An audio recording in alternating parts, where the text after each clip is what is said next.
Okay, today's video, we are going to talk about Google Ads clickbait policy. How to beat this menace and how to start making money from your ads that may have just gotten shut down but already were making money for you. If you haven't gotten actually your ad up and you're trying to figure out just how to get it up in general, I'm also going to cover information about that on today's video as well. So basically anything else that you're doing or having, any situation that you're in, having to do with this clickbait policy, ad disapproval reason on Google Ads, I'm going to help you get through on today's video in a nutshell with some examples of how we actually had an issue with this kind of thing in the past as well. So getting into the content, this primarily comes up when you do one of two primary things. That is, you get this ad disapproval reason in your account. You either market something that isn't really on your landing page in and itself, or your ad markets something that's truly outlandish. Become a millionaire overnight, or lose 50 pounds in 7 days, or whatever. So it's either got to be one of these basic two things why your ad gets disapproved for clickbait policy. To fix this, you can either tune or tone down your ad, okay, which if your ad really it hadn't taken off really yet, that's the better way to go about doing things, starting from the source. However, if your ad's already making money and you got this, because this is the weird thing about this potential policy, as is other ad disapproval reasons. You could actually be humming along, run an ad for a year, as we've seen many times, and then get hit with a ad violation and disapproval reason like clickbait for the clickbait policy as well as other reasons, and then you get disapproved. If your ad was making money, you don't want to get rid of that ad, obviously, because maybe you won't be able to come up with an ad as good. In that case, then you are better off just trying to change the landing page, because at least for this clickbait policy disapproval reason, or getting disapproved for the clickbait reasons of clickbait, you actually a lot of times just change the landing page. Because for the first reason here, if what's on your ad isn't on your landing page, you update your landing page, that gets rid of the reason for the ad disapproval in the first place. However, if you got disapproved for clickbait for the second reason, saying something totally outlandish, get rid of cancer immediately, whatever, then you may not obviously be able to change your landing page, and you have to change the ad, whether or not it was profitable or not. It was profitable, by the way, in that case, because you said something that other people can't do with their ads, which makes the ad stand out more, and you got by with something that you should have never really gotten by with, even though it'd be nice if Google will let you just say whatever the hell that you want. They don't let you do that. So anyway, if you need to change your landing page, we've had a situation where we had somebody selling a teeth whitening product, and what we would do is we would say, and it was like a B2B product where we were selling not only the kits to consumers, but to businesses as well. We said this is a B2B teeth whitening business in a box or whatever. And we sent them to a landing page, and it talks about the certification program that they had for teeth whitening, and then that we have the products for sale and stuff like that. But nothing on the page legitimately outright said that this is a business in a box, which doesn't really, a business in a box is like trying to think of the word. I don't know. I'm not very good with picking out words for this type of thing, but basically it's not an analogy, a colloquialism. Is that the right word I'm thinking of here? Where a business in a box is like it's not really a thing, if you will. It's an abstract concept that people use as like a saying, if you will. So whereas we thought of it as a saying, that's why we put it in the ad. It's not like literally a business goes inside a box or whatever. That's how Google saw it. And so we had to take that term and change it into something else, and then the ad could get disapproved. Even though somebody that's reviewing the ad in India should know better. They don't speak English as their primary language. They don't hang out with Americans. So it's easy to understand why it would get disapproved in the first place. So that's one perfect example where just a simple change on the ad got it approved, and the type of thing where you can get disapproved for clickbait policy. The other thing would be where we've had disapproved for clickbait was where we had a roofer, and we said, #1 roofer in Texas. Okay? Now, that in and itself, unless you have proof to back up that you actually are the #1 roofer in Texas, that can be construed also as clickbait.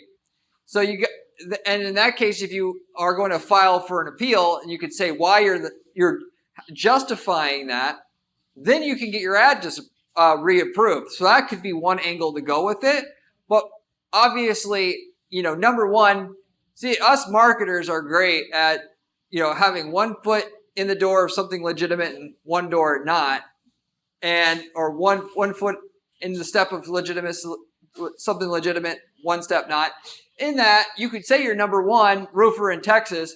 That #1 could just be you're the #1, greatest sounding, or you could you're making that. We know as marketers, people are going to assume that as the legitimate #1, most trusted company or whatever. That #1 thing, even because we weren't explicit or more descriptive, it could be #1 most hated company in Texas. You get my point. So whereas we're not technically lying, if the implication is something that we want the user to know about, it's the implication, what it seems like we're implicating that actually matters, and what will matter when you're trying to fight this clickbait disapproval reason on your ad to get your ad going again. So, and naturally, if you're going to say something outlandish, your ad's going to get disapproved, which is why you should kind of stay away from that stuff. To be fair, there's a lot more creative ways in general to market something, to say that the best vacuum cleaner on the market. When, that will get clicks, that will get some good results. I'm not going to dispute that. However, you'll get even better results if you could figure out that one thing that everybody who buys a vacuum, who's gotten pissed off about their old vacuums that they've bought in the past, and put that on your ad instead of saying you're the best vacuum. Why? Because anything that's more detailed generally gets higher click-through rates. That's anything that's more specific. Vacuum cleaner that will never clog. That will actually, and that's just an example, would be that has more potential to get you a higher click-through rate than best vacuum cleaner on the market, because it's real. It gives the person better clarity and understanding as to why this vacuum cleaner is so good and why you should take notice of it, basically. So you don't have to rely on these outlandish claims to make a lot of sales with a banner ad or with an ad in general that you have. You can just say, this product gets rid of moles because it uses a patented, formula that MIT came out with. It's a much better way to go. You're getting probably even more results than the lazy approach of trying to generalize. Unless, obviously, you have to generalize. Maybe you can get your ad approved for a while, and then it'll go down after a period of time, because naturally, this clickbait policy, more often than not, your ad doesn't get disapproved right away. It can get disapproved right away when you submit the ad for the first time, but where I see it's more common that your ad will get approved for a while, whether that's a week, a month, a year, and then get disapproved later on. The other weird thing about this clickbait policy, by the way, is that you can have, because we'll make ads in a bunch of different sizes, which you should do as well, particularly if you have an ad that works in one size, because different websites have different ad blocks with different dimensions. And if you only have one ad size, and you have an audience that's profitable, certain people only go to one or two websites online most of the time, whether that be like weather.com, CNN.com, and to make sure you have penetration with every person in that audience that is profitable, you want the ads in different sizes so that you're guaranteed to get in front of every single person because every website's going to have one of those 7 main ad blocks dimensions with one of those main 7 sizes. So if you make the ads in all 7 sizes, you're sure to get on every website that's that every person on that audience list goes to and can then see your ad ultimately. So with that said, what you'll often see is you'll have like 7 ads. They're exactly the same. The message, the design, it's the same. The only thing different is they're in different dimensions. Whether that be 300 by 600 and a 160 by 600, you get what I'm saying. And 2 of the ads will get disapproved for clickbait policy, and the other 5 will be fine, and they'll stay like that, where the other 5 will be fine for the next how many years. And what you'll do in that case, a lot of times, if it's your ads are already profitable, is just shut off the 2 that are disapproved, delete them, let the other 5 ride. It's not only until all the other 5 get disapproved where you actually do something a lot of times. Because if you go ahead and change the other 5, you may not get the same results, obviously, than you had before, trying to do something that you think is just as good. A lot of times, small changes on an ad could be the thing that makes it either profitable or not profitable, or 50% less profitable. So you should be inclined to not change the other ads if only a couple go down and the other 5 are still good. So anyway, in terms of clickbait policy, that's the main things I would tell you about the whole situation with the clickbait policy and the ad disapprovals for clickbait that come up. And so depending on your situation, you may fix the ad, you may fix the landing page. And that's what Google wants you to do. Once you fix it, you can go ahead and apply to get apply for an appeal.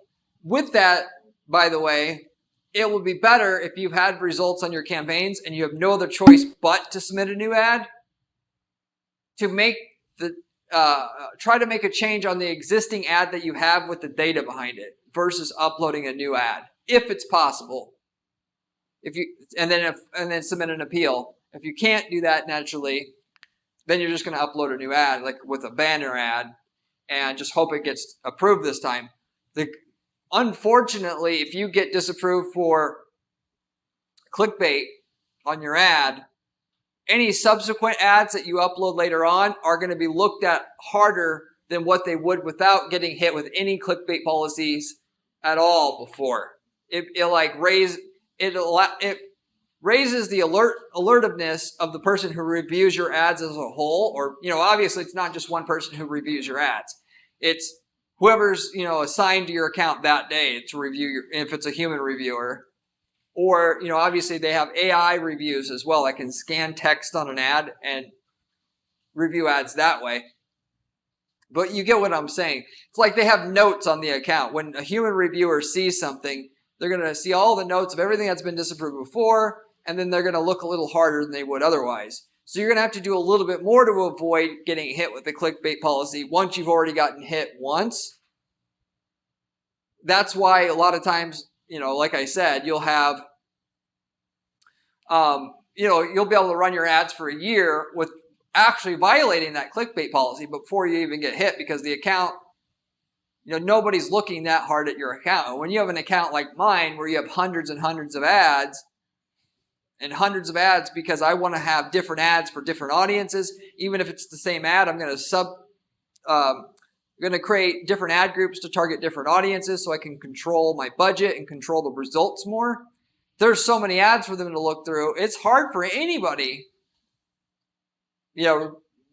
regardless of a specialist, that's all they do is review ads all day, to actually sift through it all versus like throw up their hands in frustration and just say, oh, okay, they're all approved, or I'm not looking through all these, which it's kind of like a good analogy or a parallel situation. Back in Soviet Russia, one of the most common ways that people would hide things from the government back then, it wouldn't just be find a clever place to hide something under a floorboard or something like that.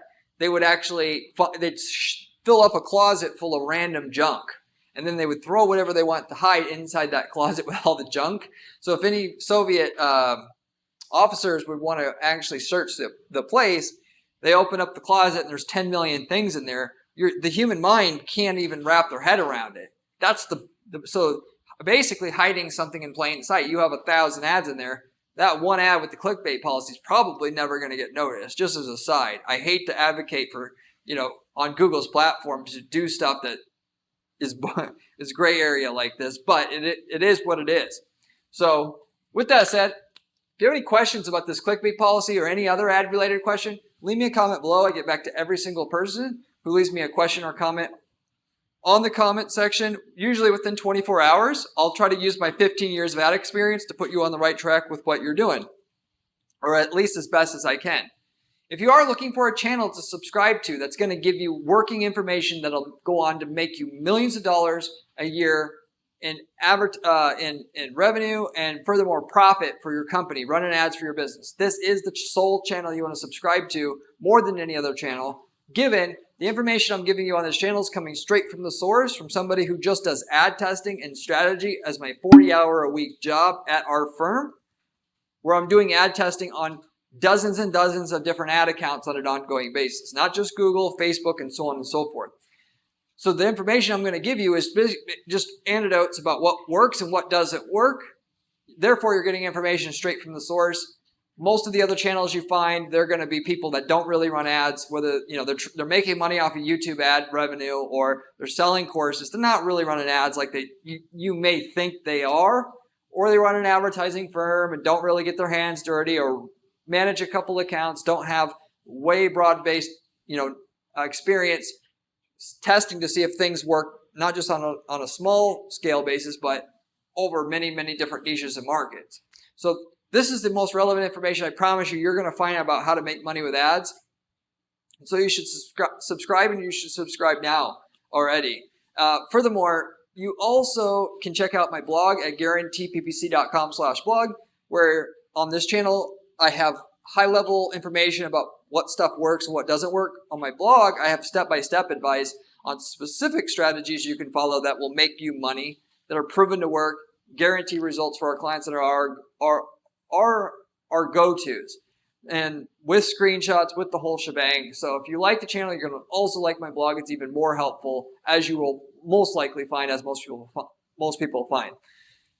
Beyond that, if you are looking for somebody to just take over the results on your account, do all this stuff I talk about on this channel, this is exactly what we do for clients, and we do not charge our clients fees until we get them physically more profit from their accounts than we had before, in excess of what our fees actually are. So we actually take our fee out of the profit that we're making for you, in addition to the profit you're already making from your ads.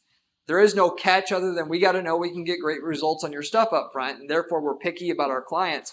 But if you want to see what's possible with your account under our management and using the strategies that I know about and use every day, reach out to me at my firm at guaranteeppc.com. I'll be happy to give you an assessment and an 8-quarter projection of what kind of results we can get for you. If it looks like there is a lot of meat on the bone and results we can get for you actually, and so you can see what the possibilities are, and I'd be happy to do that for you.